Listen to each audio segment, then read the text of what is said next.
¿Vamos? Estamos. Pues buenas tardes a todas y a todos, bienvenidos. Muchísimas gracias por estar aquí cerrando casi el mes de marzo.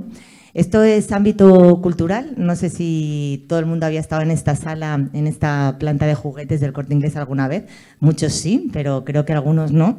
Y siempre nos gusta contar lo que hacemos porque todavía, bueno, no nos conoce mucha gente. Desde hace 25 años el Corte Inglés pues sostiene o crea ámbito cultural que está en este centro comercial y en 19 centros más en toda España. Y el objetivo que tenemos es acercar la cultura a los ciudadanos.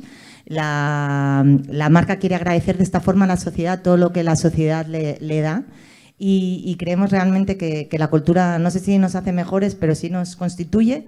Así que trabajamos fuerte y con mucha ilusión y muchas ganas siempre para bueno, pues organizando eventos de muchísimas dinámicas y artes. Y este mes de marzo, en todos los ciclos que tenemos, se lo hemos dedicado especialmente a la mujer. Por supuesto, las artistas están siempre presentes en nuestra programación, pero en este mes hemos querido que fueran las voces principales en casi todos los eventos y queríamos que en este también lo cerráramos con dos mujeres extraordinarias. Este ciclo que se llama El hombre que se enamoró de la luna es un podcast que tiene, bueno, muchísimo recorrido, Pablo os contará, y que desde octubre pues lo hemos acogido en esta sala. Así que gracias Pablo y gracias Antonia, que fue la conexión para que este podcast pues llegara a ámbito cultural. Más allá de los eventos, seguidlos en las redes sociales porque son unos prescriptores culturales alucinantes, nos cuentan siempre muchísimos eventos y muchísimas cosas, así que si os gusta la cultura, que por eso estáis aquí, pues seguid en las redes también al hombre que se enamoró de la luna para no perderos nada. Y nada, ya sin más, muchísimas gracias Solea, muchísimas gracias Eva por estar aquí y haber dicho que sí a Pablo y que disfrutéis muchísimo.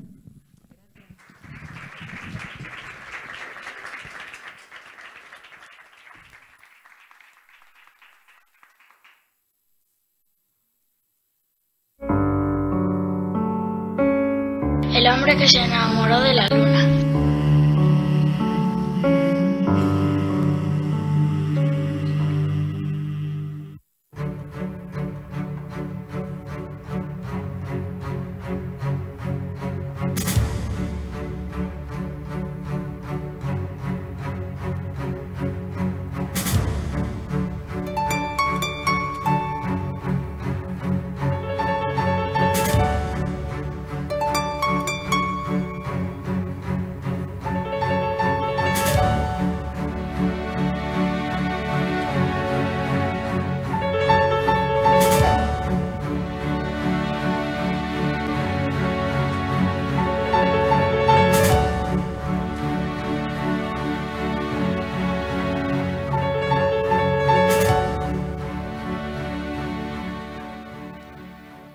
Como solía decir doña Emilia Pardo Bazán, buenas noches. Tú eres la moneda y yo la máquina que traga. Tú eres la hostia y yo uno más que abre la boca. Hay flores en las farolas y llanto en las faldas de las huertas y fuego en las fuentes. Los cristales se rompen en silencio, melodía mía. Hay daño en el hondo de tus ojos, se nos atascan las manos debajo de la mesa de tantas ganas de bailar. Reímos a puñetazos para que crean que tú y yo estamos locas por ti. A veces tú, a veces yo. A veces tú, a veces yo. A veces tú, a veces yo. A veces tú, a veces yo. Y yo que pensaba que, y yo que soñaba con, y yo que reía por. Se me llena la boca de sangre de tanto que te canto. Se me vacían los zapatos de tanto que te persigo. Yo soy Sansón y tú eres mi pelo. Me faltan sueños para olvidar que me muero. Yo soy Sansón y tú eres mi pelo. A veces yo, a veces no. A veces yo, a veces no. A veces yo, a veces no. A veces yo, a veces no. pedales gigantes para tus pies pequeños, y paseando con destreza entre todo ese ruido y todo ese disparate, nunca has estado tan cerca de cumplir 100 poemas. El sol te da en la cara mucho y piensas que pensar con libertad es mucho más duro que actuar con libertad. Y junto a este pensamiento piensas que la libertad es simple entretenimiento, y junto a este otro pensamiento te ves como una casita y luego piensas que todo te parece una mierda. Y luego quieres ser la enfermera del mundo y coger un fusil con balas de salvamento. Y empiezas de cero y ya tienes el primer poema del segundo paseo. A veces tú, a veces yo. A veces tú, a veces yo. A veces tú, a veces yo. A veces tú, a veces yo. A veces tú, a veces yo. A veces tú, a veces yo, a veces no. Muchas gracias. Bienvenidos. Gracias. Os dejo con la parte interesante. Bienvenidas, bienvenidos. Edición 380 de este serial radiofónico llamado El hombre que se enamoró de la luna. Hoy volvemos a subirnos a la cuarta planta del Corte Inglés de Callao, aquí a la sala Ámbito Cultural, a la que, como siempre esta temporada, queremos agradecer a todo su equipo que nos dejen lanzar esta hora y media de podcast, de radio, de música, en fin, de las cosas que nos emocionan, queremos compartirlas. Así que, de nuevo, Piras Opena, su equipo, mil gracias por acoger al Hombre Luna. Ya tenemos a todo el equipo lunero desplegado para intentar acercaros el testimonio de dos mujeres, de dos talentos muy especiales que hoy van a iluminar el satélite. Muy atentos porque en la parte musical, la entrevista acústica, tenemos ni más ni menos que un artista del calado, de la sensibilidad y el magnetismo de Soleá Morente. Soleá, mil gracias por acercarte a nuestro programa. Así que fijaros que a broche final vamos a tener la oportunidad de hablar con ella, de conversar acerca de todos sus proyectos y escuchar 3 canciones en acústico, así que un verdadero regalo. Y para comenzar esta luna, vamos a charlar con una periodista de radiotv.es, una periodista que ya estuvo con nosotros en una temporada muy difícil para nuestro proyecto, cuando no podíamos hacer los eventos en directo, cuando hacíamos entrevistas con una edición muy cuidada. Allí estuvo ella, cercana a nuestro proyecto, y allí ya nos dejó una huella imborrable acerca de cómo ella entiende el periodismo y las relaciones humanas. Por eso, público lunero, tenéis la absoluta responsabilidad de estar a la altura de esta maravillosa periodista y recibir con este aplauso, que ya hemos abierto los aplausos con nuestro poeta de cabecera, porque si algo tiene la luna es un poeta. Mil gracias, Peru Saizprez, por tus versos. Pero también quiero escuchar este aplauso para recibir a la maravillosa Eva Bajameida.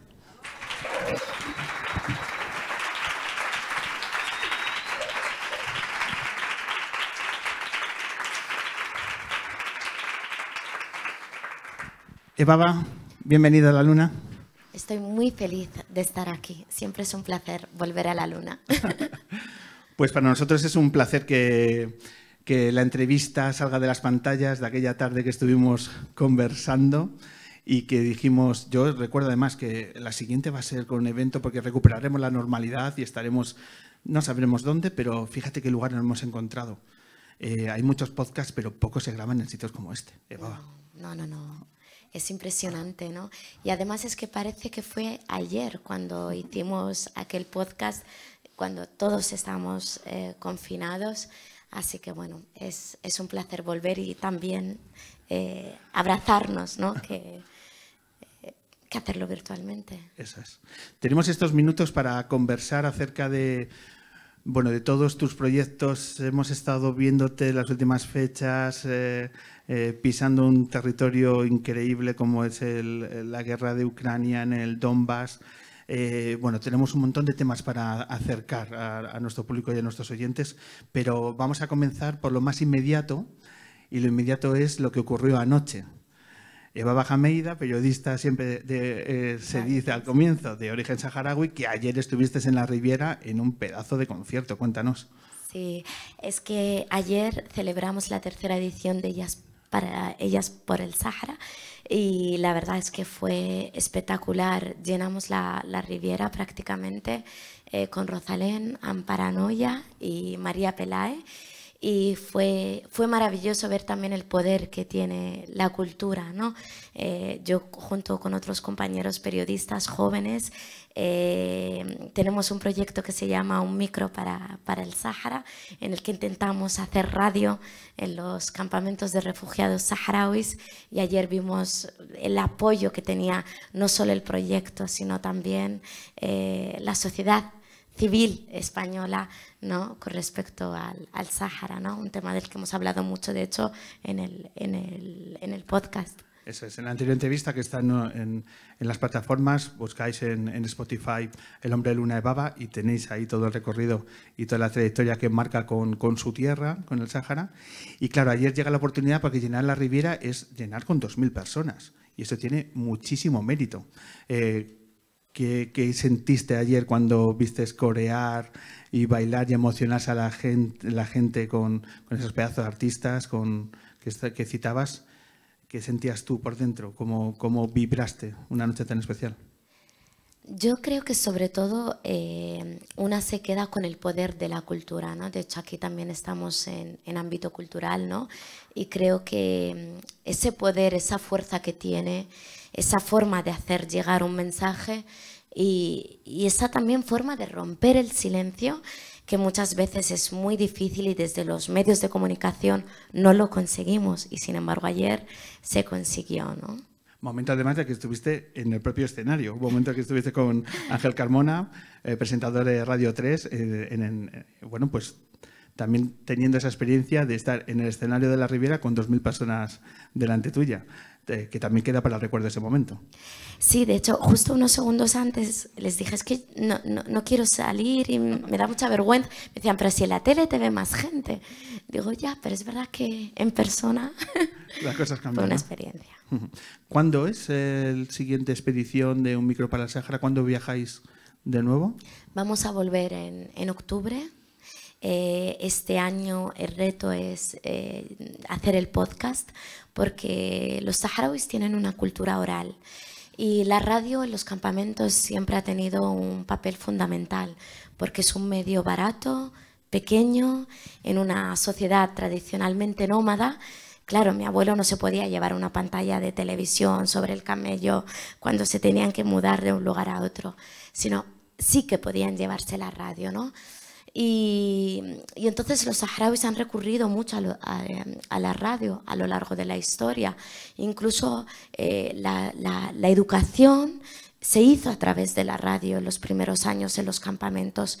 Había un programa que era Coge tu lápiz, y en el que las mujeres aprendían a leer y a escribir.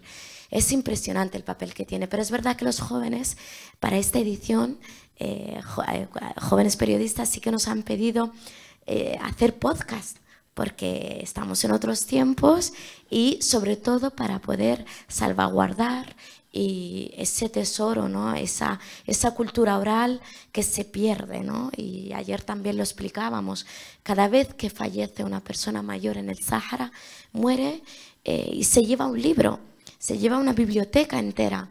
Entonces ellos sí que quieren pues grabar estas charlas, estos podcasts y poder colgarlos en la red, y que pues cualquier saharaui también y el mundo entero tenga acceso a esa cultura. Pues más que interesante, Un micro para el Sáhara. Os invitamos a que sigáis los perfiles en Instagram, en Facebook y en Twitter que está haciendo este colectivo, a través de ahí conocer todas las iniciativas que hacen, y cuando estén in situ en los campamentos, para que veáis el trabajo increíble que hacen día a día y que necesita que cada vez más gente les apoye de forma multitudinaria, como ayer, y también en el día a día, para que veáis todo el esfuerzo de visibilizar lo que es el día a día de la vida de la gente en el Sáhara. Así que desde aquí enhorabuena a este colectivo. Vamos a saltar del Sáhara, nos vamos a ir a Ucrania. Eva, hace pocas fechas te hemos visto, ya contábamos, tu trabajo en rtv.es. y has estado cubriendo la guerra de Ucrania en el Donbass. ¿Cuántas veces has estado en Ucrania cubriendo el conflicto? La primera vez que viajé fue cuando comenzó la guerra, el 8 de marzo del 2022. Luego volvimos en mayo y ahora la última vez hemos estado cuando se cumplió un año, ¿no? Un año después del conflicto. ¿Cuándo has regresado? Volvimos el 3 de marzo. O sea, hace prácticamente 2 o 3 semanas. ¿Cuánto tiempo has estado en este último...? La última vez hemos estado 2 semanas. 2 semanas. Vamos a poner imagen a todo el relato que vamos a compartir ahora con una de las piezas que hemos podido ver en los servicios informativos de Televisión Española para ver sobre el terreno el trabajo de Evaba Hamida, y lo vamos a ver con esta pieza. Nos encontramos en la parte norte del frente de Donetsk. A escasos kilómetros de aquí siguen los combates entre el ejército ucraniano y el ejército ruso. Hemos visto bosques completamente quemados, pueblos arrasados y vacíos. Por aquí circulan sobre todo vehículos militares y ambulancias. Max es comandante de una unidad militar de defensa en el Donbass. Lleva 9 años combatiendo en el este de Ucrania. Reconoce que la situación en estos momentos es crítica. Lo que te puedo decir es que las armas que estamos recibiendo no son equiparables a la fuerza de Rusia. Son suficientes para resistir, pero no para vencer. Lo que necesitamos es más artillería. La relación de fuerzas entre los dos contingentes es desigual. Recuerda que llevan en guerra desde 2014 y en este último año los enfrentamientos se han intensificado en esta región. Al menos hace 5 meses la cantidad de batallones rusos contra nosotros eran 6.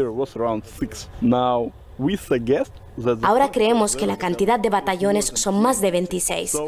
Entonces se está poniendo difícil. El invierno nunca ha sido un buen aliado de estos combatientes. Max tampoco confía en la llegada de la primavera, porque la guerra siempre es dura.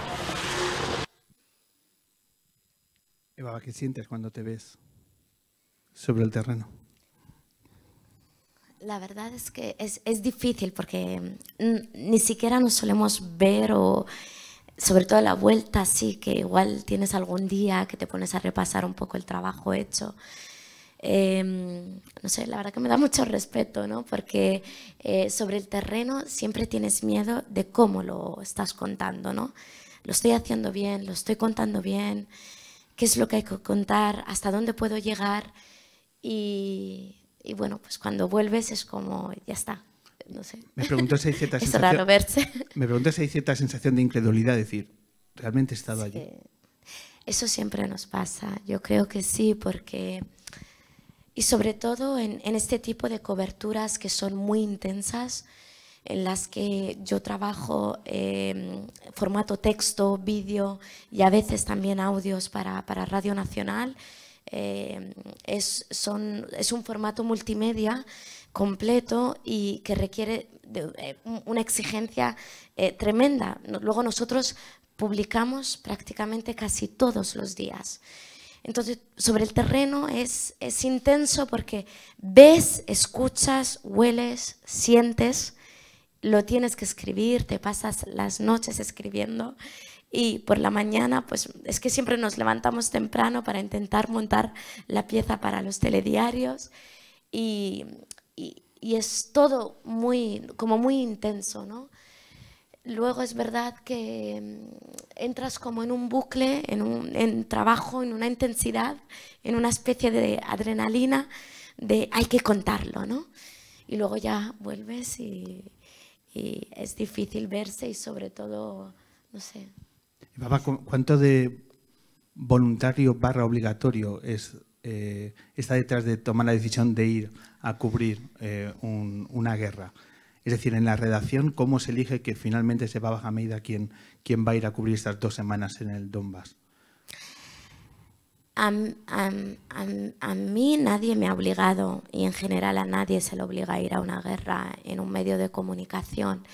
Lo que pasa es que sí que me lo propusieron.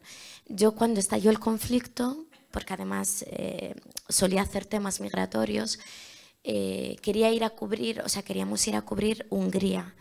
y la frontera de Hungría que no estaba siendo cubierta.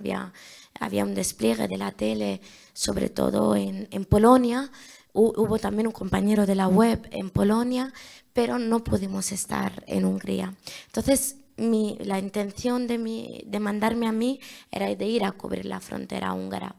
Lo que pasa que, de hecho, nadie se atreve a decirte, ¿no? Me acuerdo con mi jefa, era como, bueno, estaría bien también ir a Ucrania, ¿no?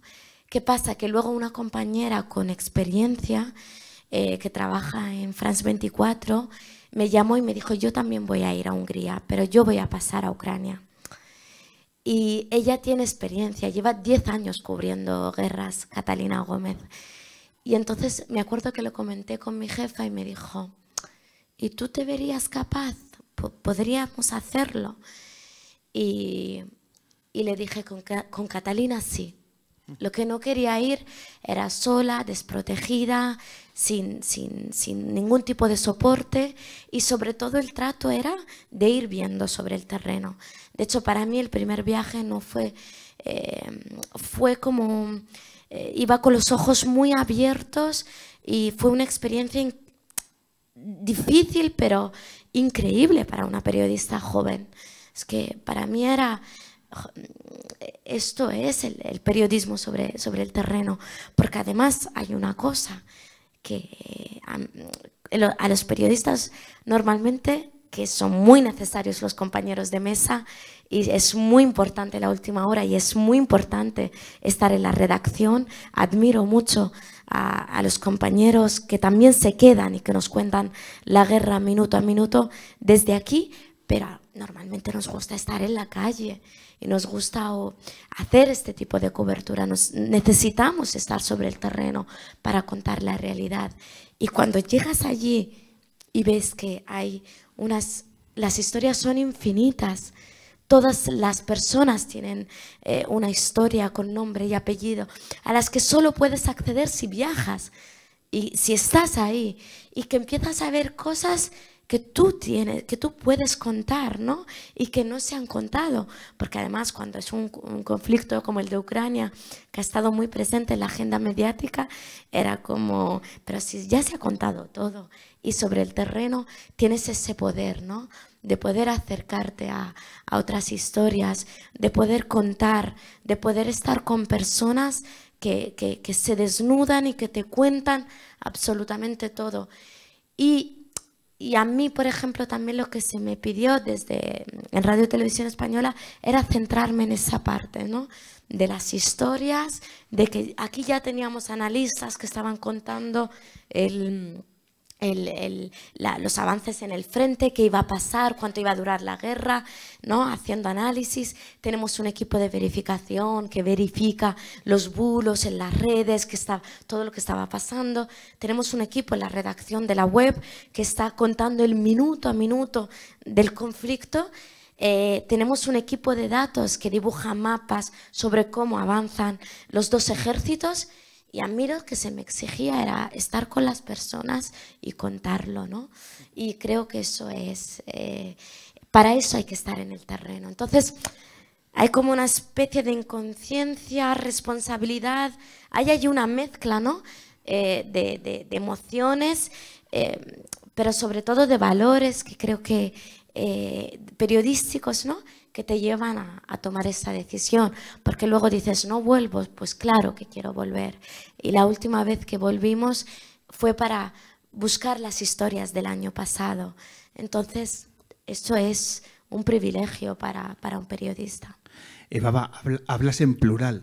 Sí, sí. ¿Con quién viajas en equipo finalmente? Sí. ¿Con quién viajas? Con Pablo Tosco, que está ya conectado. ¿Te imaginas que de pronto aparece Pablo Tosco en la pantalla, tu fotoperiodista? Sería un nivel de producción del Hombre Luna increíble, ¿eh? Además, es que no se puede hablar de la guerra sin hablar de la otra persona, ¿no? Esa cobertura yo no la habría podido hacer sin Pablo. Pues luneros, luneras, también aquí hay un aplauso para el fotoperiodista que ha viajado con Eva Bajameida. Él es Pablo Tosco.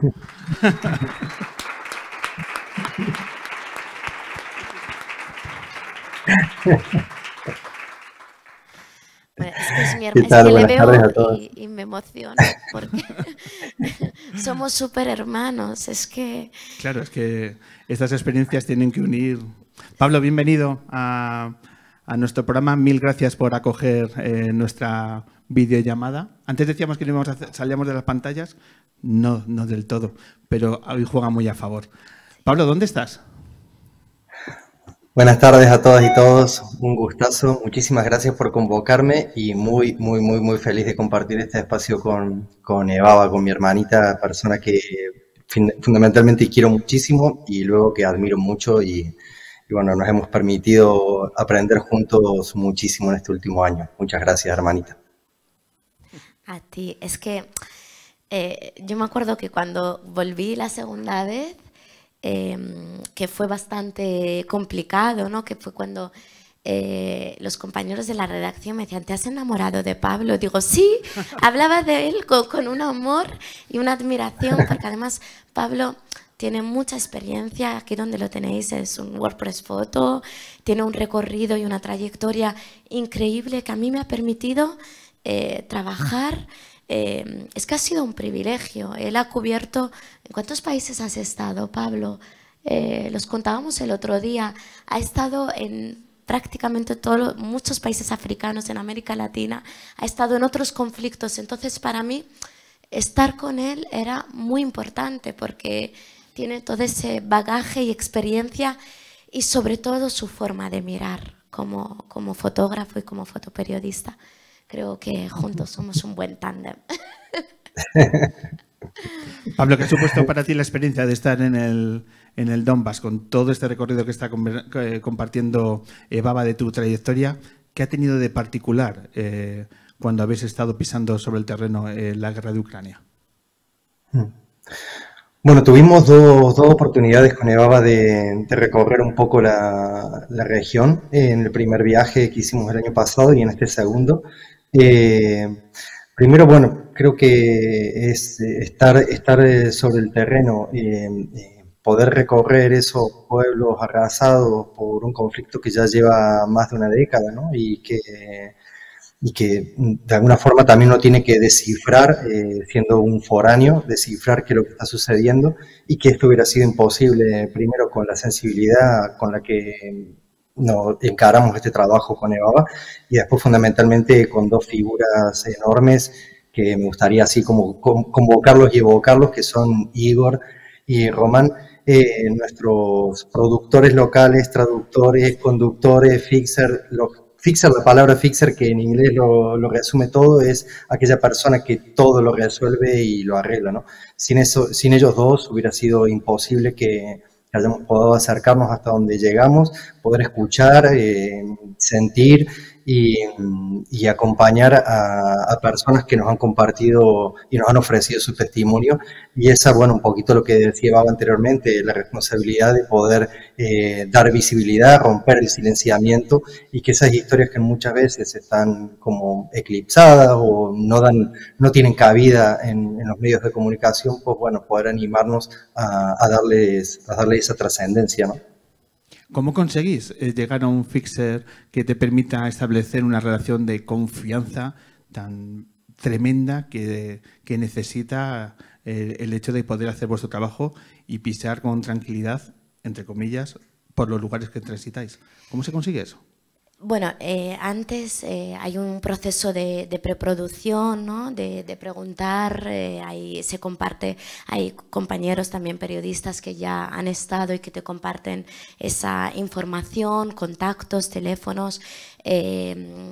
Pero es verdad que es una decisión muy importante porque además marca mucho la diferencia en el viaje. Piensa que son las personas en las que sin ellas, como decía Pablo, tu trabajo no puede salir adelante.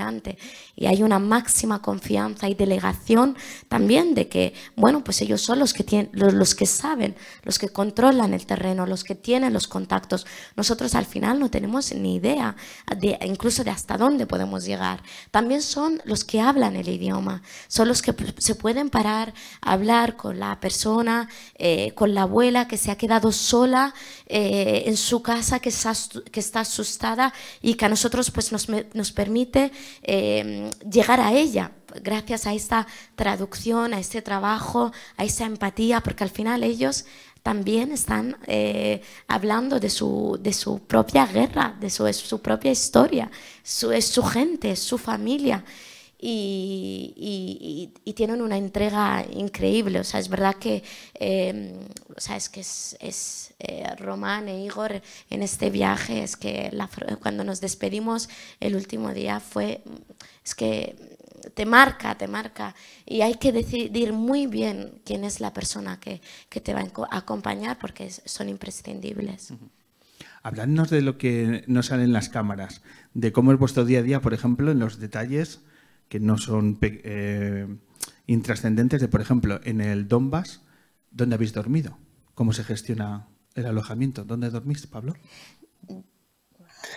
Bueno, la verdad que también en términos logísticos es un conflicto bastante particular, ¿no? No valen las comparaciones y menos en las tragedias de la guerra, pero sí es un país que no está totalmente arrasado, ni las ciudades totalmente arrasadas, y algunas van basculando entre las liberaciones, las ocupaciones de Rusia, y bueno, como que esta situación tan cambiante también va generando que ciertas poblaciones o ciudades en las que estuvimos hace un año atrás, que estaban vacías, ahora están empezando como a regenerarse, a de alguna forma reactivarse el mercado, los pocos trabajos que todavía las personas pueden asumir. Entonces, bueno, nos encontramos que en la zona de Kramatorsk habíamos estado en un hotel que era el único que había, y ahora ya cuando volvimos en esta cobertura ya había otros hoteles a donde uno podía acceder, ¿no?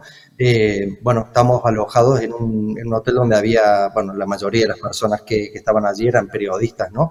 Pero sí es interesante quizás como para también dar pistas a la gente, a la audiencia, de que, bueno, uno no está totalmente y todo el tiempo expuesto al conflicto, a la artillería, al peligro, ¿no? Y no es que está todo el país y todo el tiempo sonando y la destrucción patente, latente y acechante y amenazante.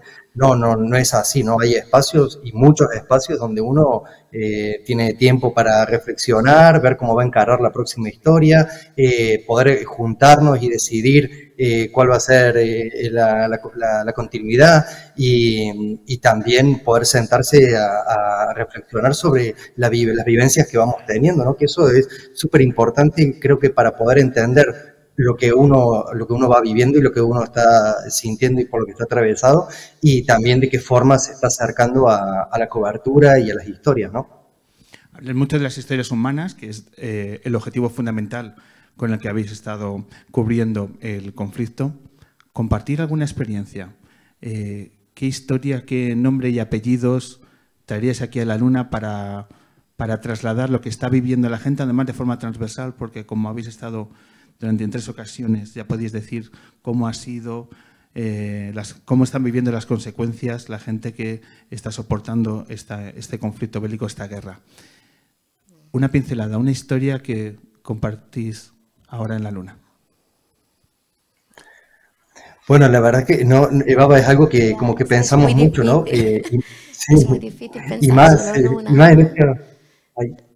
en y más en esta oportunidad, ¿no?, que tuvimos de volver, y como el aniversario quizás dictaba un poco la revisión que había sucedido en estos últimos 365 días, pero también como el deseo de volver a buscar esas personas, esas historias que nos habían atravesado, y que en particular a vos también te habían atravesado, porque una en particular la habías reporteado por tu cuenta. Y creo que, bueno, no sé, yo siempre recuerdo ese regreso a las zonas de Mykolaiv con Ana, que fue muy conmovedora. Sí. Muy conmovedora. Ana la conocimos en el primer viaje. Pablo todavía no había llegado, fue unos días antes de que él llegase, y ella, pues yo la conocí en la puerta de la morgue de Mykolaiv. que acababa de identificar el cadáver de su padre.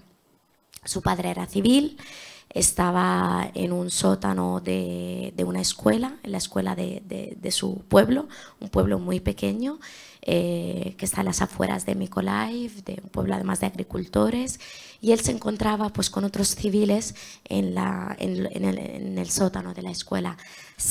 Hubo un bombardeo, en el primero estaba abajo. Luego la estrategia de Rusia es volver a repetir los bombardeos. Entonces él salió y en estos instantes, en estos minutos que salió, volvió a caer otro misil y murió. Entonces, un año después, claro, yo conocí a Ana, entramos en la morgue, el olor, su desesperación, no, es que es una hija, ¿no?, que acaba de reconocer el cuerpo de su padre. Y un año después, con Pablo, pues ella se marchó. Después hicieron el funeral hace un año.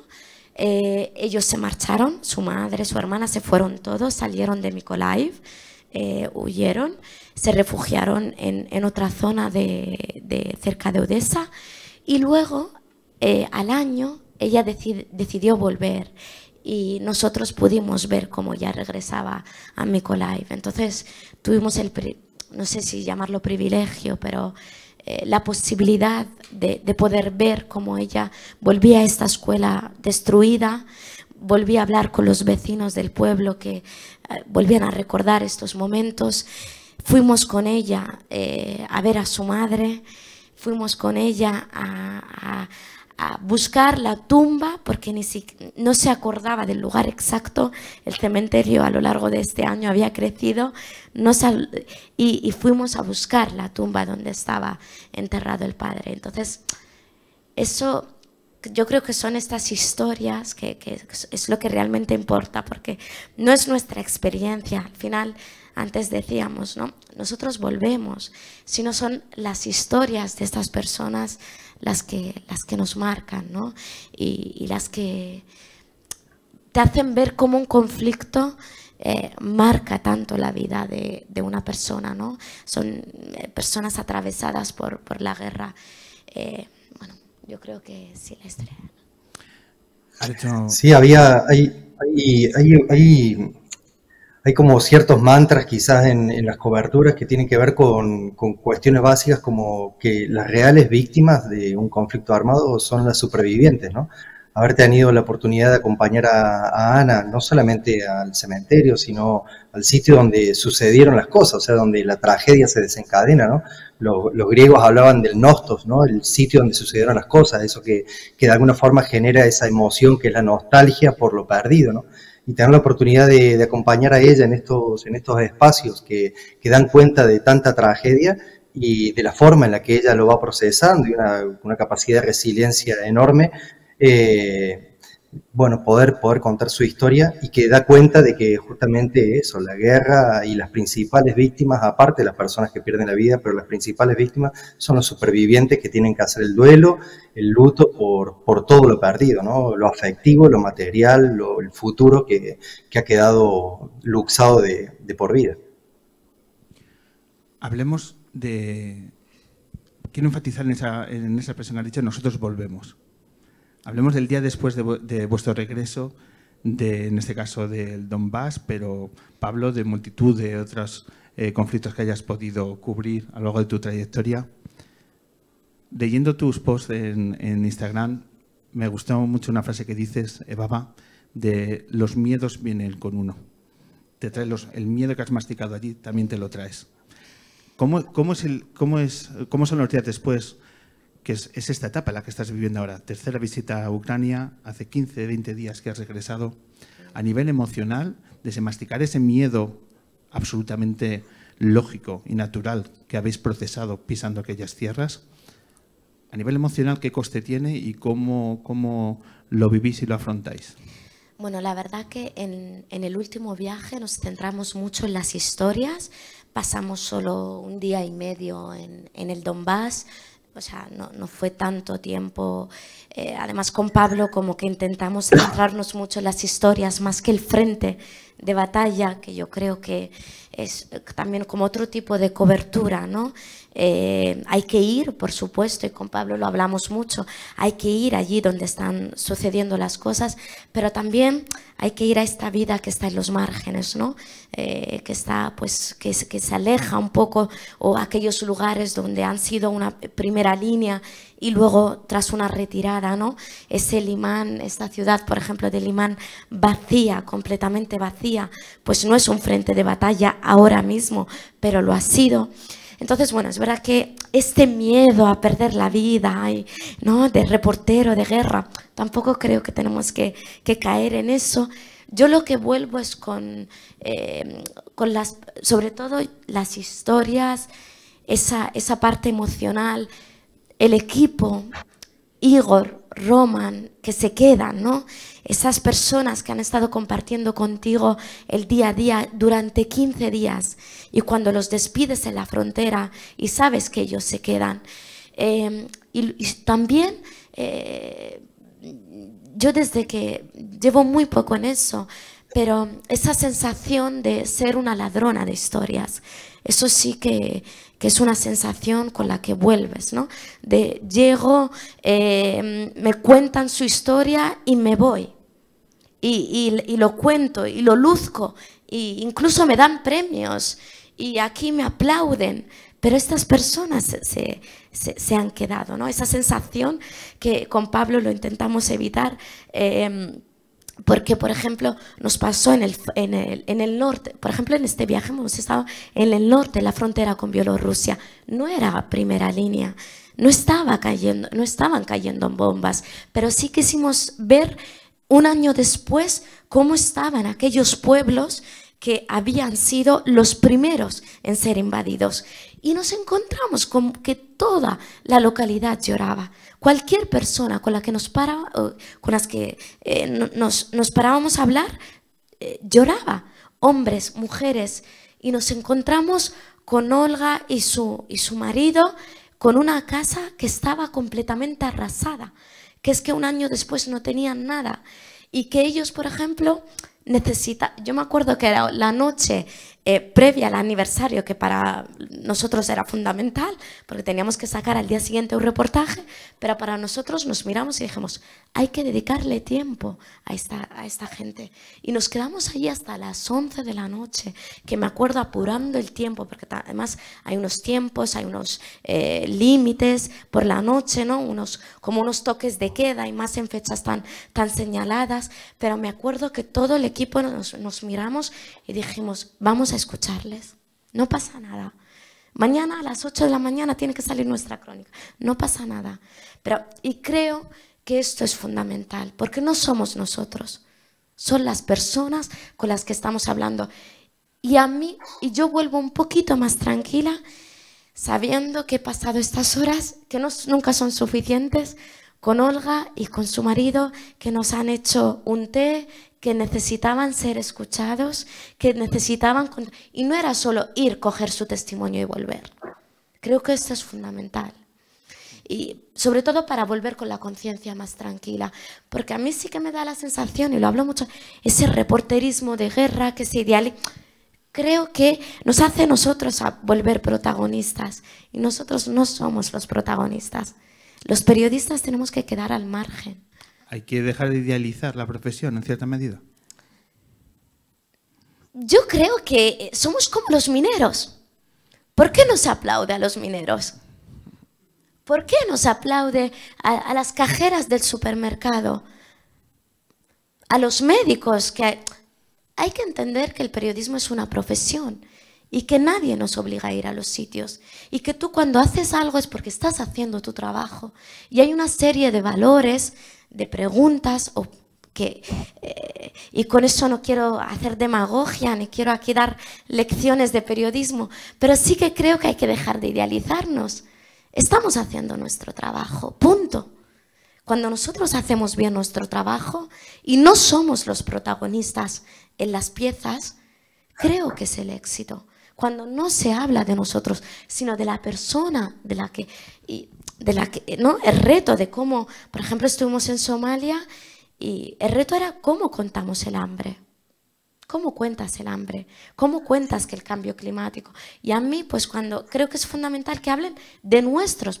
Ojo, esta historia, ¿no? de Ali Shira Omar, que era ganadero, nómada y que ahora se ha convertido en agricultor y que la gente te cuente. Este es el éxito periodístico, creo que es lo que nosotros intentamos un poco. Entonces, es verdad que las guerras se nos idealiza mucho. Pero creo que hay que quedarse con la gran tragedia, ¿no? No sé, no... Me parece más que importante todo este discurso, Evaba, que subrayo. Creo que el periodismo ha alcanzado demasiado cuotas de ego y de protagonismo a aquellas periodistas que lo ejercen desde ese prisma y que la profesión ha cambiado el foco en demasiadas ocasiones. Y creo que este relato sincero y además basado en la experiencia, creo que hay que defenderlo y apostar por él, así que... firmo debajo de este testimonio. Evaba, Pablo, para ir terminando, próximo viaje, proyectos tenéis, porque no ha sido Ucrania el único destino que habéis compartido. ¿Cómo está vuestra agenda? ¿Qué vais a hacer? Es que es tan difícil de decidir, es que igual esta noche pasa algo y nos mandan a no sé dónde. Es muy difícil, pero yo lo único que deseo, porque además Pablo es freelance y desde aquí también quiero reconocer la precariedad en la que viven los periodistas, los compañeros freelance en este país, en las que con unas tarifas bajas, con falta de protección, que también lo hemos visto mucho en Ucrania, sin falta de preparación, eso también creo que hay que recalcarlo. Y bueno, pues, o sea, yo solo deseo poder trabajar con él, él no está en la tele, y poder trabajar con gente que tiene esos mismos valores, que nos entendamos, que entendamos cuál es nuestro papel, qué tenemos que hacer y tener esa afinidad que creo que sí que lo tenemos, que de hecho que luego al final cuando se leen los textos y se ven las fotografías que vayan de la mano, que nos entendemos los dos, tener esa misma sensibilidad. Creo que yo solo no sé qué nos depara el futuro, pero mi deseo es sobre todo poder seguir trabajando en esa misma línea. Sí, yo también, desde que tuve la oportunidad primera de trabajar con Evaba me he sentido siempre un privilegiado, ¿no? O sea, esta sensación y emoción de que después de cada día hay un aprendizaje, fruto de un trabajo colectivo, fruto del deseo y la voluntad de que creemos que la información que estamos recogiendo y lo que estamos reportando es un bien social, es muy importante y eso siempre lo conversamos también con Evaba y creo que es algo como, bueno, esta masa crítica generando en el trabajo diario es la importancia de nuestro oficio como narradores, no de nuestra parte, del oficio, ¿no? Y que cuando decíamos de que cada reportaje que hemos hecho, el stand-up de ella frente a una situación trágica, el vídeo, la fotografía, den cuenta de ese encuentro con el otro, con la otra, desde la dignidad, desde el respeto y desde la responsabilidad de que, bueno, a Evaba la están leyendo cientos de miles de personas, esas fotografías y ese vídeo también llega a un montón de gente y, bueno, creo que ahí es donde nos encontramos y donde de alguna forma nos sentimos que estamos trabajando en la misma línea, que es esa sensación y esa emoción y esa responsabilidad que tenemos de cara al trabajo y a las historias que compartimos, ¿no? Y más para un medio público, ¿no? Como Radio Televisión Española, ¿no? Creo que vas ahí con una responsabilidad un poco de... Cierto abismo, ¿no? Es la tele de todos, así que ya lo... Bueno, pues yo me descubro ante vuestro buen hacer y además bañado con esta humildad, que yo creo que, repito, este periodismo sin egos es el periodismo que va a reencontrarse con la gente y que es más que necesario y además el cómo lo hacéis. Así que desde aquí me descubro ante el trabajo Evaba, Pablo. Vamos a tener un obsequio con cada uno, ¿vale, Pablo? No desconectes primero. Baba, toma nuestra novela, ¿vale? El hombre que se enamoró de la luna. Todos tenéis acceso, tenemos unos libros de venta, ¿vale? Para que accedáis al universo de la novela de Tom Spanbauer, gracias a la colaboración que tenemos con Penguin Random House, con la editorial que está colaborando con nosotros y que te pone las páginas que es la génesis de este proyecto, porque este proyecto es un relato de una amistad que brota de esta novela. Así que tenemos el privilegio de regalárselo a los invitados. Y Pablo, como no te lo podemos dar físicamente al libro, pero sí tienes un palco VIP, no te desconectes y puedes escuchar a Solea Morente, que tenemos aquí el privilegio ahora de escuchar su música y la entrevista. Así que no retransmitimos en directo, pero tú tienes pase VIP. Así que te dejamos ver a Solea Morente, ¿sabes? No tienes mejor plan ahora, Pablo, asúmelo, ¿sabes? Y el plan es extraordinario que te ofrezco, ¿te parece? Aunque sinceramente hubiera sido precioso poder estar ahí con vosotros y poder compartirnos y abrazarnos en estos tiempos donde lo afectivo también nos nutre y nos enseña tanto. Bueno, pues seguir a Pablo Tosco en Instagram, en redes sociales, ve su increíble trabajo fotográfico y cómo traslada la mirada hacia las zonas donde transita su trabajo y su labor. Baba, Jameida, Pablo Tosco, muchísimas gracias por estos minutos y, sobre todo, enhorabuena por todo vuestro trabajo. Muchas gracias, Pablo, y a todo el equipo. De verdad, me ha encantado este ratito aquí con Pablo y con todos. Gracias. Un placer. Continuamos con Solea Morente en unos minutos. Muchas gracias. Cierra los ojos un minuto, que te llevo a un lugar. El hombre que se enamoró de la luna.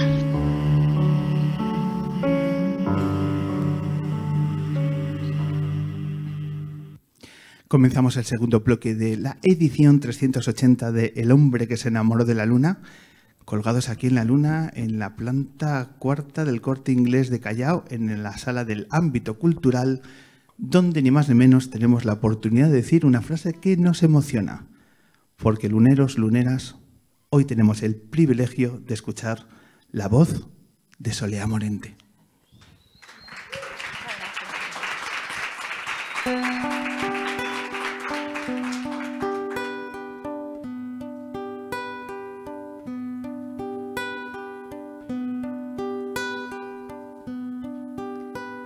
Quisiera que me ayudaras a escapar por esa ventana. Aquí hay gente y mucho ruido y no me interesa nadie ni nada. Qué diferente era todo cuando estabas a mi lado. Se reduce el espacio cuando tú y yo nos miramos.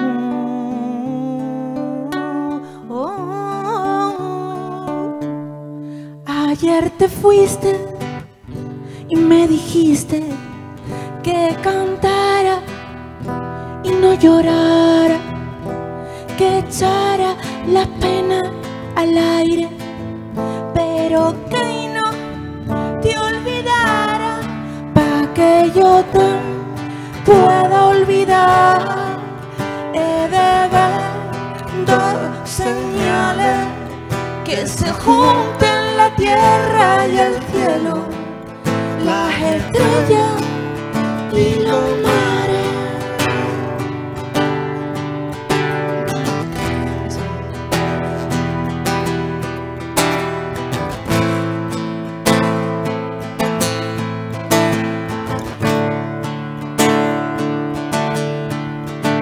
Deseando estoy que llegue de nuevo esa mañana para poder hablar contigo y contarte lo que aquí pasa.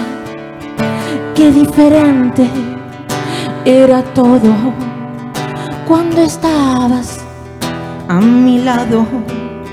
Se reduce el espacio cuando tú y yo nos miramos.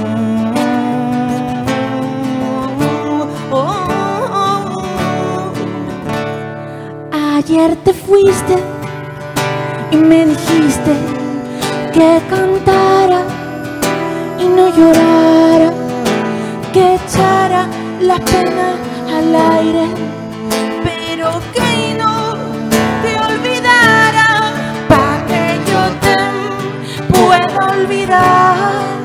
He de ver dos señales que se junten la tierra y el cielo, las estrellas y los mares.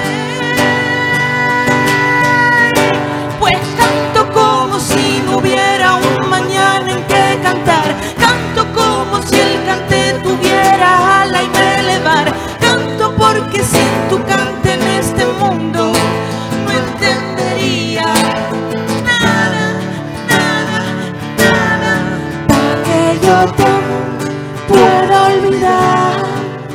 He de ver dos señales que se junten la tierra y el cielo, las estrellas y los mares. Y mientras tanto soy como el aire que te acaricia y no lo ve nadie, nadie, nadie.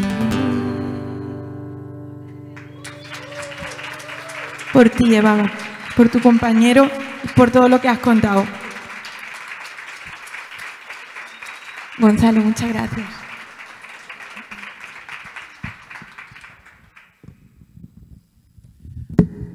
Vicky, qué suerte tenemos de hacer este proyecto. Soledad Morente, bienvenida al hombre que se enamoró de la luna.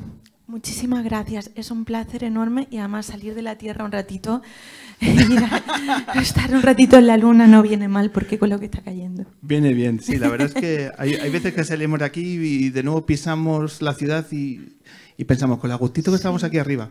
La verdad que se crea aquí un ambientazo en la Luna increíble. Sí, exquisito. Muchas gracias por invitarme. Nada, un verdadero placer. Llevamos un tiempo intentando que encajasen las agendas y demás, y mira, finalmente lo hemos conseguido. Soledad, preséntanos a tu músico. Sí, pues vengo acompañada del grandísimo Gonzalo Bruno, que es mi compañero en la banda, toca el bajo, pero bueno, es un crack, toca el bajo, la guitarra, es un grandísimo arquitecto, es uruguayo y no sé, es un crack. Gonzalo Bruno con todos ustedes.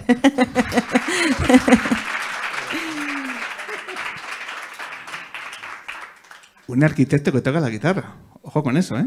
Sí. Poca broma. Ahora, digamos, soy un guitarrista que a veces hace edificios. Soy polivalente, sí.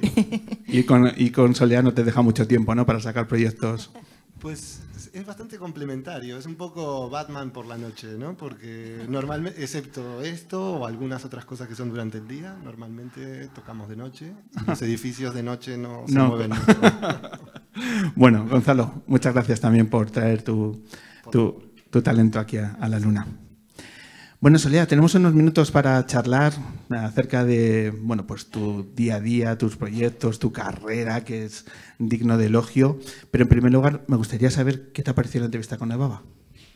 Estoy sin palabras. De verdad, ha sido uno de los testimonios más fuertes que he podido presenciar en mi vida. Me considero una absoluta privilegiada y nos has hecho sentir unas emociones muy fuertes, muy potentes, y no tengo palabras, estoy muy emocionada, apenas podía cantar, estaba cantando con los ojos cerrados porque se me venían imágenes todo el rato y no sé, me ha impactado, me ha emocionado, me ha inspirado y me ha hecho ser mucho más consciente de lo que era antes de conocer a Evaba. O sea, ha sido muy importante para mí este encuentro con ella y con Pablo y contigo. Y con Pablo. Pues la verdad es que yo creo que a todos nos ha ido emocionando, ¿no? Según nos hemos ido sumergiendo en su relato, Increíble. en su trabajo. No da tiempo a hablar, porque preparar una entrevista, Solea, y tú lo sabes, Sí. y ahora charlaremos sobre ello, es preparar preguntas que nunca se harán. Básicamente, hacer una entrevista es eso. Sí. Pues ha habido muchas cosas que no hemos podido por nada. Imagino. Esa cuestión del tiempo. Pero hay una cuestión que sí, que no quiero dejar de resaltar en esta tarde-noche, que es el tema de los referentes femeninos. Es decir, aquellas chicas, adolescentes que estarán pensando, ¿me lanzo al mundo del periodismo sí o no? Y de pronto cuando encienden la tele ven a Eva Bahameida trayendo historias, ¿no? ¿Cuánto de importante es esto que hablamos de los referentes femeninos que muchas veces han quedado por nuestra sociedad ninguneados, tanto en el mundo del periodismo como en tu caso por la música, es decir, en cualquier sector profesional? ¿Cómo tú valoras de importante esto? Es fundamental, creo que es fundamental y decisivo en el desarrollo de la sociedad y del ser humano. Yo estaba escuchando a Evaba, que a partir de ahora será un referente fundamental y de los principales para mí, por su labor periodística y también por humana, ¿no? Que va unido porque son oficios que van, es como en el arte, ¿no? Te escucho hablar de la transmisión de historias y yo consideraba que hago, no, por supuesto, lo mismo, pero sí que es trasladar, contar historias que le ocurren a la gente, traducirlas, ¿no? A través del arte para comunicarlas. El tema de los referentes me parece fundamentales. Yo estoy aquí ahora mismo sentada contigo, tengo esta suerte gracias a los referentes que he tenido, pues escritoras como Simone de Beauvoir, Virginia Woolf, Natalia Ginsburg, no sé, Annie Ernaux, Marta Sanz, que la estuve escuchando aquí hace poco, y que se visualicen esos referentes y que lleguen a la sociedad, pues es fundamental, ¿no? Por ejemplo, escuchaba hablar a Evaba de ese compromiso con su oficio y con ella misma. A mí me ha inspirado muchísimo y me ha dado fuerza. A lo mejor venía un poquito más bajita hoy, pero he dicho, me como el mundo, ¿no? Escuchando a alguien así. Si ella puede y lo hace, es un ejemplo para todas y para todos. Me gusta mucho leerte en entrevistas que en más de una ocasión has relacionado tu desarrollo artístico con tu desarrollo humano y personal, que es algo que va muy de la mano. Que haces un discurso como diciendo, yo en lo artístico voy creciendo como crezco en lo humano y una cosa se retroalimenta.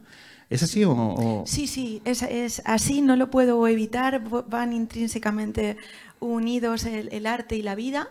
Y bueno, creo que desde muy chiquitita pues me ha pasado esto porque mi casa es el arte es mi casa. Siempre de pequeña he tenido un lío porque mis padres, los dos, que hoy está aquí mi madre con nosotros también. Muchísimas gracias por venir, Aurora. Y siempre ha sido como, bueno, pues siempre he visto que ha estado muy unido, ¿no? En las comidas familiares, en las cenas, en las celebraciones, en la salud y en la enfermedad, siempre ha estado el arte por medio. Nuestra manera de vivir es nuestra, o de sobrevivir, ¿no? Y sí que, pues, toda la trayectoria, toda la evolución como artista, pues obviamente es pues, un testimonio de lo que me va ocurriendo por dentro. Claro. Hablas de tu casa y de tu infancia. Imagino que tienes que tener episodios guardados en tu memoria absolutamente increíbles. Sí, la verdad que una casa muy activa, muy pasional, muy entretenida. ¿Ahora llaman activa a decir que, por ejemplo, llega Patti Smith y está en tu casa? Ya, bueno, mira, es que hoy parece que se han alineado los astros porque aquí creo que no lo puedo pasarle el micro a mi madre para que cuente cuándo llegó Patti Smith a casa y le hizo el cocido. Por favor, ¿cómo no vamos a vivir este momento? ¿Cómo fue eso? Patti Smith llegó con Laura García Lorca a casa porque daba un concierto en la Huerta de San Vicente en Granada y como que papá te avisó, ¿cómo fue? Nada, que las cosas de papá, pues que apareció con Patti Smith, no me dijo nada. Y yo tenía pues un puchero típico, un cocido. El típico puchero. Y claro, yo vi a Patti Smith y no sabía bien quién era. No sabía... ¿Qué tal? ¿Cómo estás? Bien. Y claro, mi marido dice, Aurora, de que Pati en mí, digo, oh, pues qué bien. Y fue muy gracioso, ¿no? Le encantó, le encantó. Se le puso bien la vista, vamos, de momento. ¿Has llegado a decir la frase de Patti Smith, no pase hambre? Le has dicho, repite Patti Smith. Es que no lo sé decir bien. Patti Smith. Qué bueno. Muchísimas gracias, Aurora, por compartir. Sí. Fue muy guay, sí. Y luego se bajaron al estudio mi padre y Patti Smith, que vamos a llamar ya Patti como si fuera nuestra colega. ¿Te imaginas, Soledad, Patti Smith, buenas tardes, y aparece en la pantalla? Bueno, ahí ya sí que me dejan. Y estuvieron haciendo ahí algo, ella iba recitando uno de sus poemas, mi padre iba cantando por Soledad, y a ver quién una recitaba muy fuerte y el otro más fuerte cantaba, y eso ya era, bueno, pues muy heavy, pues como son Enrique Morente y Patti Smith. ¿Tú con qué edad? Yo qué edad tendría ahí. A ver, ahí yo ya estaba en la facultad porque ese día no estaba porque tenía examen, yo lo perdí. Y me lo contaron luego. Y bueno, pues estaba en primero, sería 18 o algo así. Pero Soledad, ¿tú llegas luego a clase y dices, es que no he podido venir porque Patti Smith estaba en casa? Sí, me han pasado cosas de esas muy, muy fuertes. O por ejemplo, en la carrera, bueno, eso no lo contaba porque nadie me iba a creer también, porque estas son cosas que uno se calla y se guarda para adentro, porque dice, pues, ¿cómo voy a aplicar ahora todo esto? Pero, por ejemplo, en la carrera muchos profesores míos eran amigos de mi padre, ¿no? Como Luis García Montero, Juan Carlos Rodríguez, Álvaro Salvador, y a lo mejor por la noche habían estado con mi padre tomándose una copa y al día siguiente pues yo tenía clase con ellos, o habían estado en casa y al día siguiente tenía yo examen con Luis, cosas así que eran como... Ahora las pienso y en ese momento me ponía muy nerviosa, o alguna vez que no me he presentado un examen y luego me encontraba un profe en casa. Eso sí que es fuerte. Lo que pasa es que como era buena estudiante nadie decía nada y los profes pues me seguían el rollo. Además de Patti Smith, ¿qué otros grandes nombres recuerdas? Bueno, pues mira, recuerdo un día muy, muy especial que vino Carlos Saura, que además nos ha dejado hace muy poquito, el maestro, y fue un día muy bonito. De hecho, tengo muy pocas fotos con mi padre, porque no sé, no pensaba que se iba a marchar tan pronto y no aproveché y no me hice muchas fotos. Y la verdad es que no nos gustaban ninguno de los dos. Él no le gustaba mucho que le hicieran fotos tampoco. Y la única de las pocas fotos que tengo con mi padre, por no decir la única, ya en una edad así como más mayor y tal, nos la hizo Carlos Saura en la terraza de casa y pues nada, una delicia de escucharle hablar y bueno, también ha estado Fernando Trueba, pues ha estado Tomatito, Paco y Lucía, Camarón, muchas anécdotas también. Con Camarón hay una anécdota muy bonita. Yo ahí no había nacido, pero sí estaba Estrella, mi hermana, y bueno, pues Camarón y mi padre se intercambiaban objetos. Eran tan generosos y tan, no sé, se querían tanto, ¿no? Que pues una vez vino Camarón con un cassette, ¿no? De estos chiquititos, que pues una grabadora, de estos de meter la cinta y tal. Y mi padre acababa con un premio que había ganado hace muchísimo tiempo, no sé qué premio, el premio nacional de música, de cante, se compró su primer equipo de sonido con unos baffles y tal. Estaba ahí el hombre, pues imagínate, súper orgulloso de haber podido comprarse esa herramienta. Y el Camarón, con mucho arte, le dijo, Enrique, siempre estamos intercambiando fandangos, Soleá, ¿por qué no nos cambiamos el cassette con él? Y se lo cambiaron. Sí, y mi madre dice, recuerdo a Camarón bajando con los altavoces para abajo por la escalera. ¿Qué Camarón? Dice, era más grande el altavoz que Camarón. Y cosas así, pues quién más, no sé, mucha gente. Sí. ¿Leonard Cohen? Pues Leonard Cohen no llegó a estar en casa, casi, pero sí que le hemos podido conocer y bueno, mi padre y Leonard Cohen sí que llegaron a entablar una relación preciosa.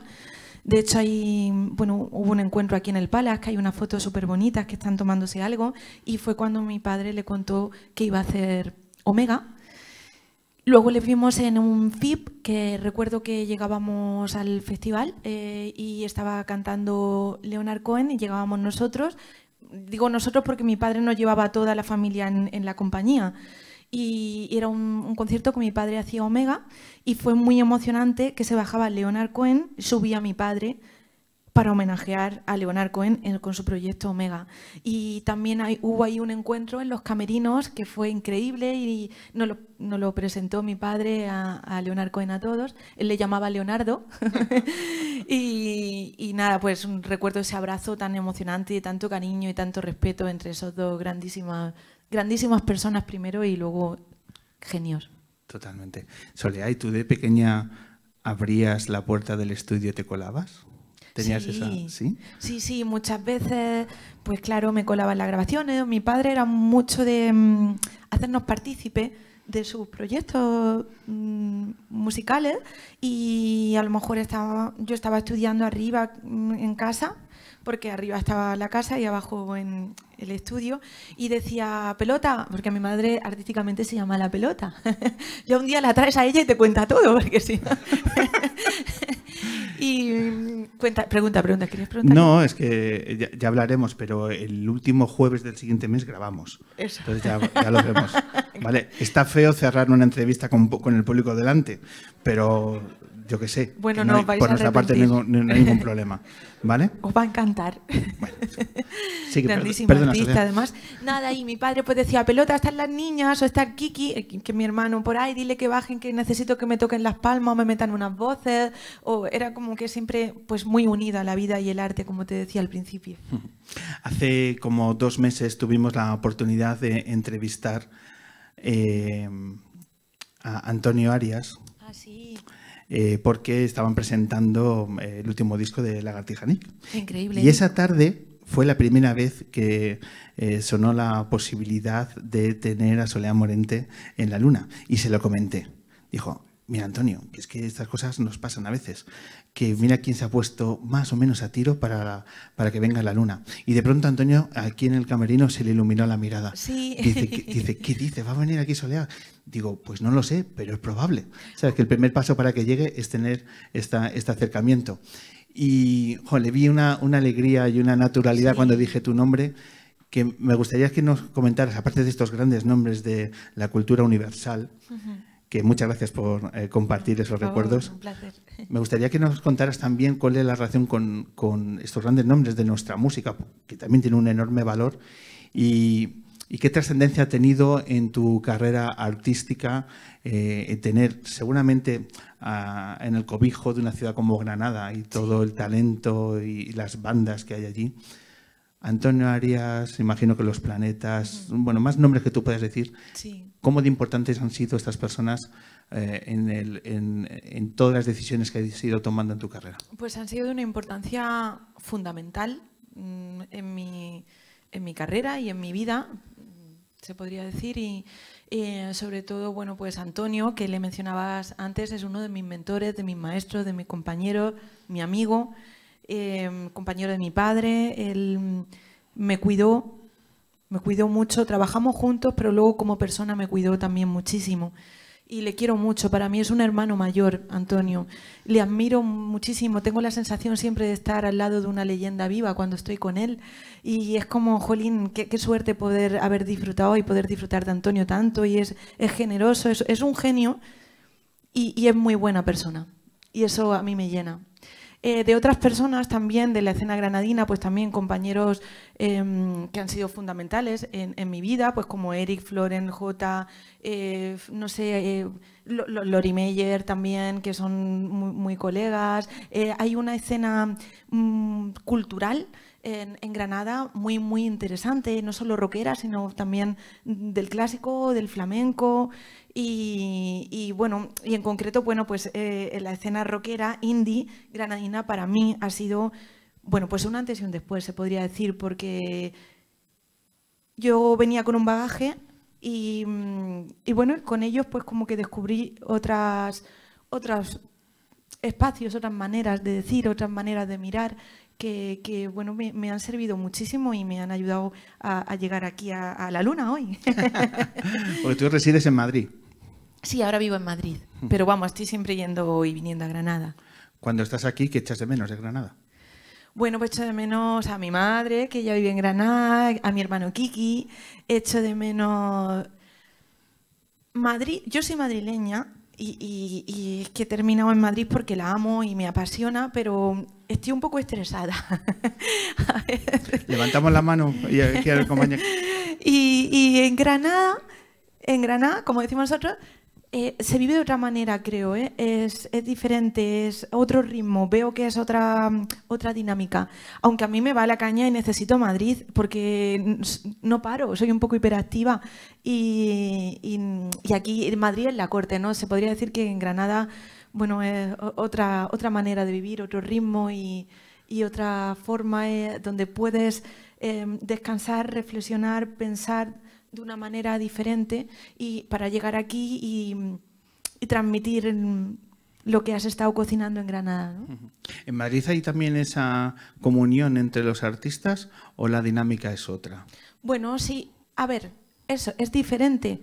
Es diferente, en Granada sí que es como más una pequeña familia, nos conocemos todos. En Granada sales a un concierto ahí al Planta Baja, que es un sitio mítico, una sala de conciertos histórica, mítica, y sabes que te vas a encontrar no con todos, pero con casi todos, casi todas.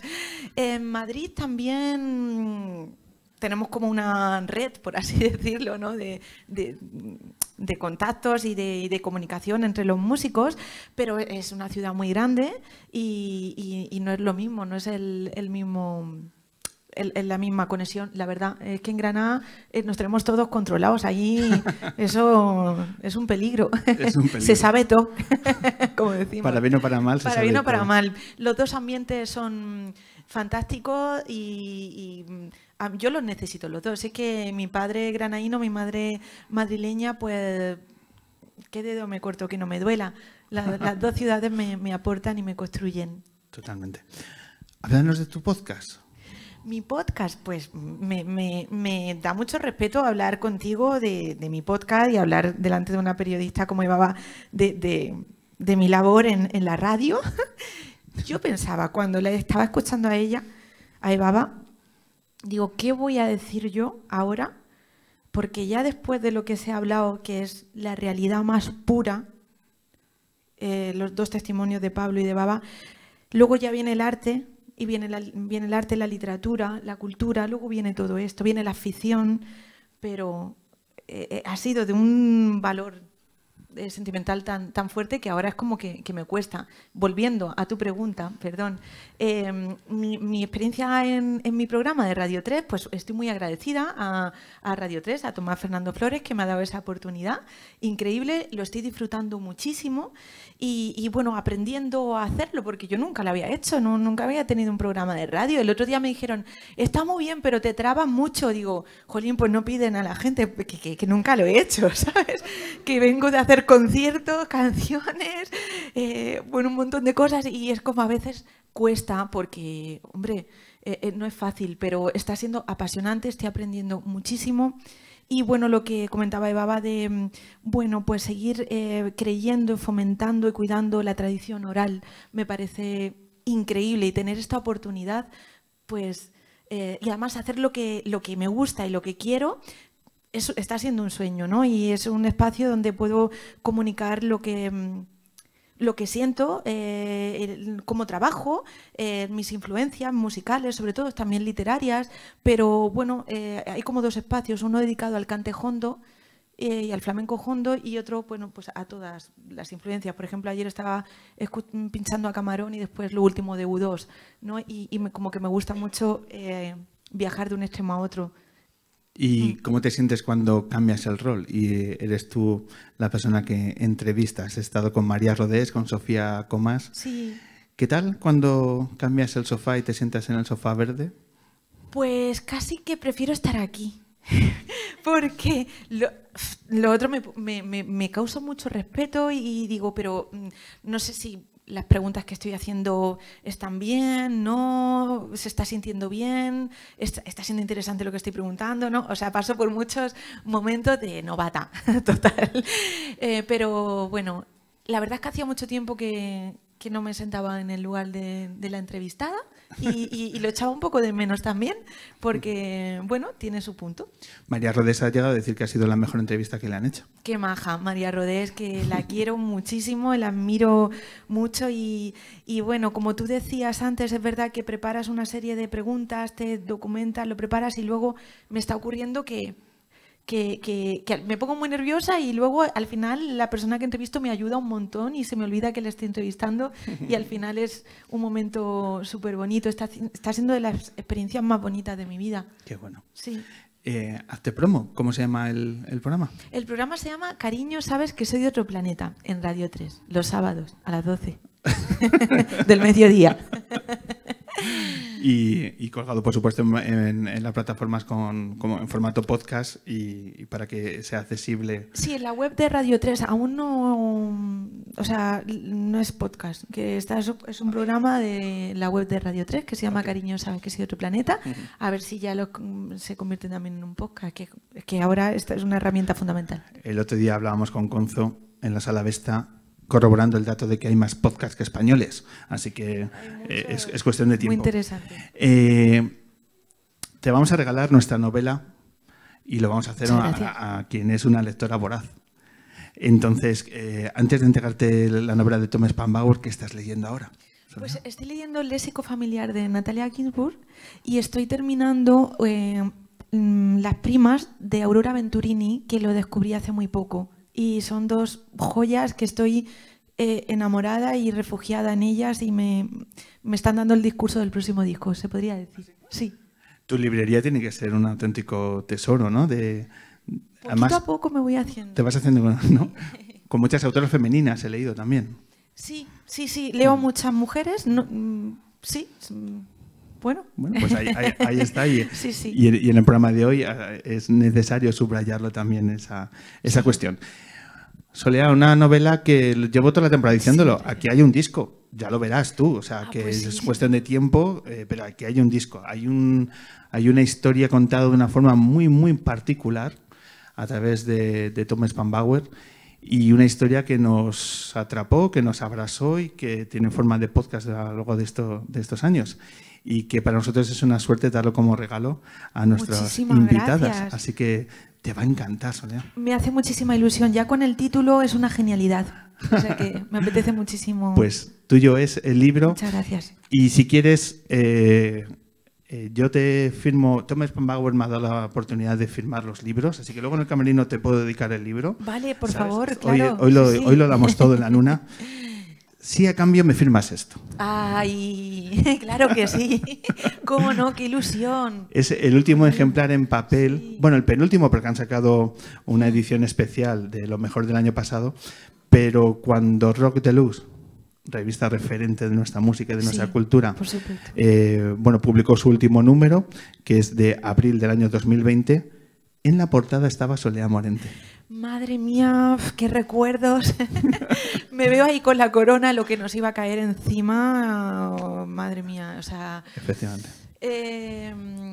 ¿Qué te parece estar en la última portada? Yo no me lo podía creer, He visto tantas portadas de Rock Deluxe a gente que admiraba y admiro tanto que yo pensaba que eso nunca me iba a llegar a mí, la verdad. Y de estas cosas bonitas, un sorbito de agua fresca en el camino que no viene nunca mal una cosa muy emocionante y, jolín, aún no me lo puedo creer, la verdad, porque veía ya, recuerdo una portada de mi padre con Sonic Youth en Rock Deluxe, que la tenemos ahí en casa también, y bueno, y todas las portadas, ¿no? Que yo cuando me veo ahí digo, pero bueno.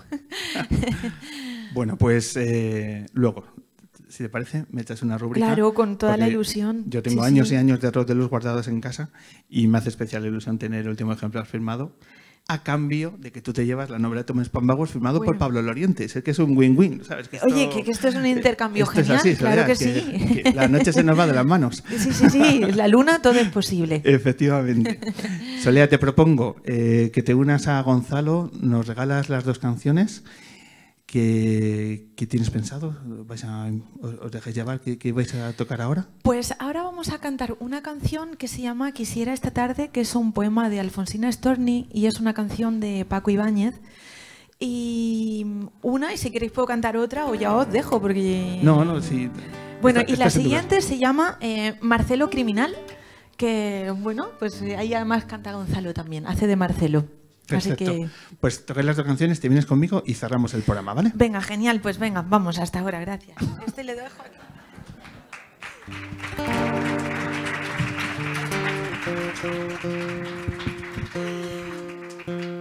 Mejor cantar que hablar, que me hago un lío que no veas. ¿Qué hacemos? Quisiera esta tarde. Vámonos.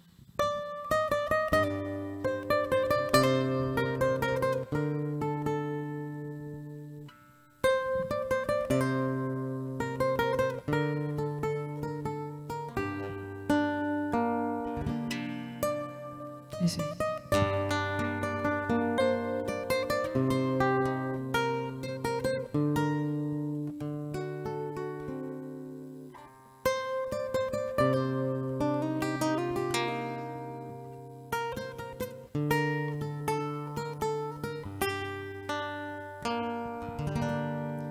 Quisiera esta tarde divina de octubre pasear por la orilla lejana del mar, que la arena de oro y las aguas verdes y los cielos puros me vieran pasar.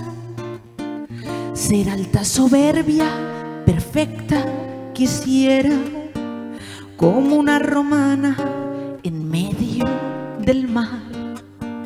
Quisiera esta tarde divina de octubre pasear por la orilla lejana del mar, que la arena de oro y las aguas verdes y los cielos puros me vieran pasar.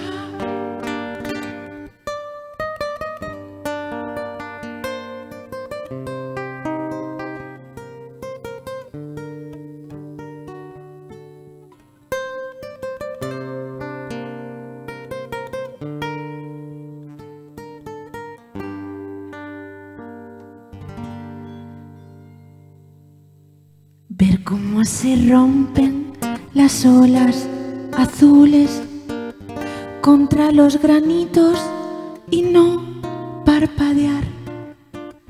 Pensar que pudieran las frágiles barcas hundirse en las aguas y no suspirar.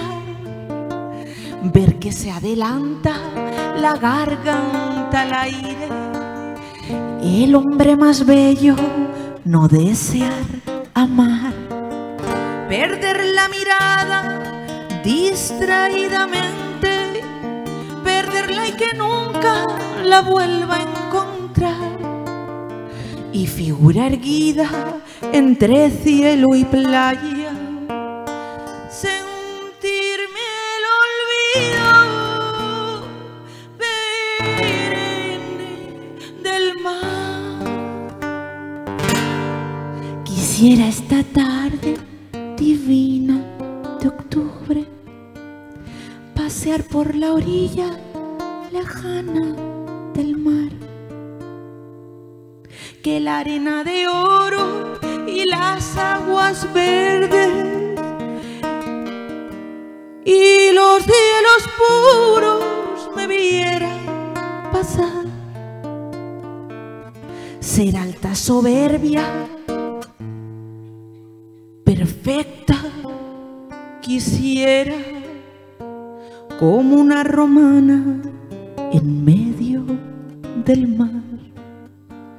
Quisiera esta tarde divina de octubre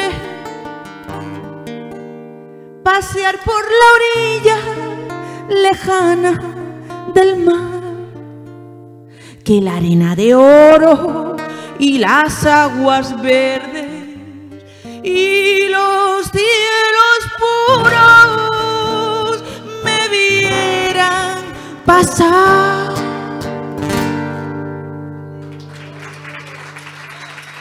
Muchas gracias. Muchas gracias. Ahora sí, Marcelo Criminal.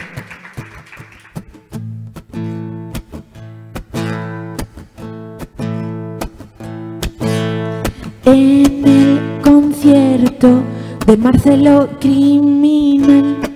Sentí que algo bueno estaba a punto de pasar.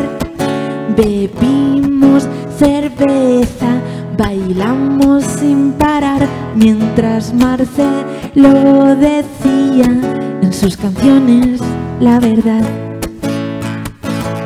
Al salir de la Siroco, te viniste tras de mí, me pediste un cigarro y yo fuego te di.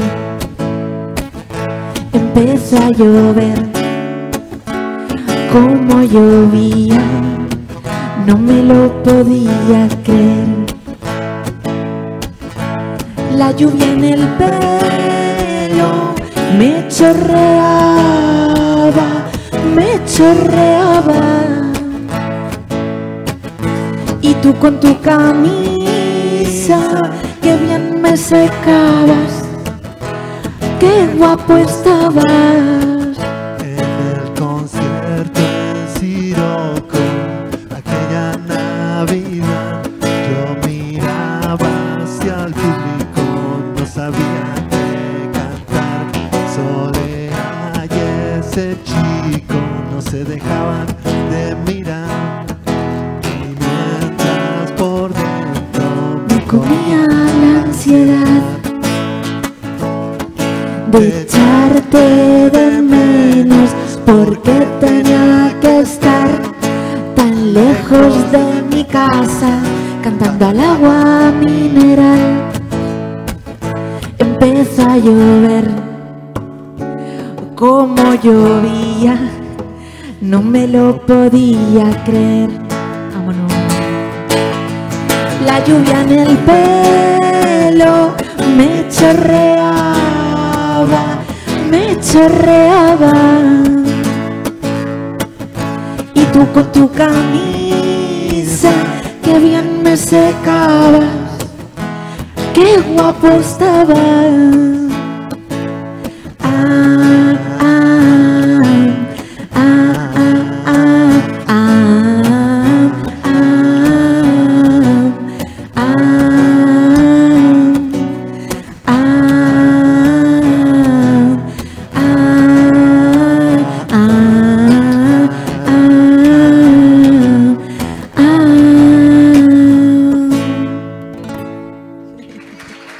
Muchas gracias. Bien, Gonzalo. Muchas gracias.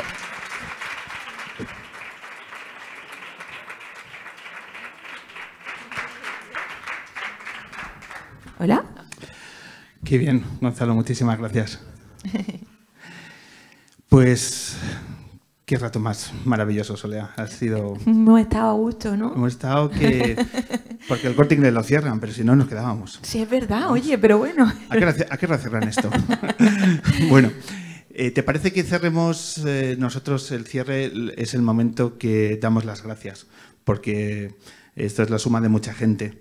Entonces, ¿te apetece que hagamos el cierre de forma mutua? Porque ya que trabajas en la radio, pues... Claro. ¿Vale? ¿Para cuándo tu programa con público? Ah, buena idea, pues no lo había pensado, tengo que hacer alguno ya, sí. Luego lo hablamos, Olea. Sí.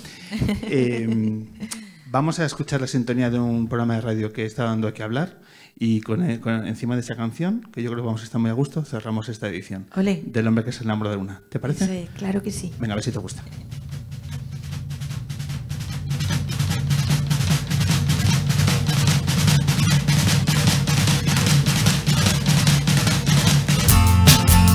Los aeronautas hablan. Venga, empezamos a echar el cierre de esta edición 380 del hombre que se enamoró de la luna. Y Solea, ¿sabes lo que hacemos lo primero? Ahora sí. La otra era bonita también, aunque esta me gusta más. Comenzamos a echar el cierre de esta edición 380 del hombre que se enamoró de la luna, con lo que es la sintonía del programa de radio de Solea Morente. Y Solea, lo primero que tenemos que hacer, ¿sabes lo que es? Agradecer al público lunero haberse acercado. El público más bonito de toda la radio de este país. Precioso, bonito, guapo, guapa, no tengo palabras. Muchísimas gracias por este ratito tan precioso. Muchísimas gracias a todos. Gracias, gracias y gracias.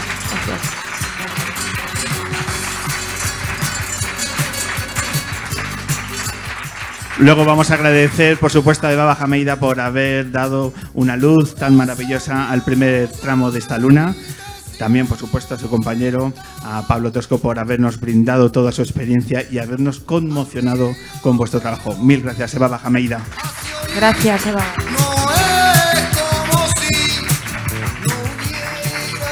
A toda la gente, has visto a la gente del ámbito cultural, has visto a Pita Sopena, a Jero, a Nacho, los técnicos. Equipazo increíble, que Eva hablaba antes de la importancia del equipo y aquí un equipo brillante. Muchas gracias. Aquí está la Champions. Muchas gracias a toda la gente del ámbito cultural. Enhorabuena por este trabajo tan increíble que estáis haciendo.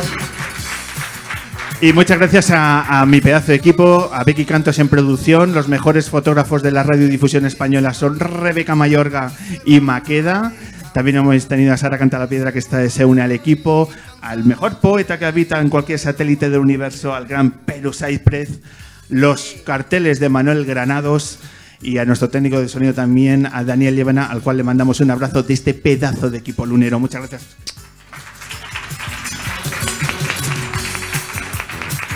Y por supuesto Gonzalo y Solea Morente, que vamos a decir gracias por llevar la luna a Granada, que también tendremos que hacer una luna en Granada. Eso es. De nuevo, la frase más repetida, ya hablaremos, Solea. Ya hablaremos. ¿Vale? Muchas gracias por esta invitación, ha sido un sueño. Gracias. Y además, muchas gracias por tu anécdota, Aurora Carbonell, por acercarnos un poquito de Patti Smith y su caldero. Muchas gracias.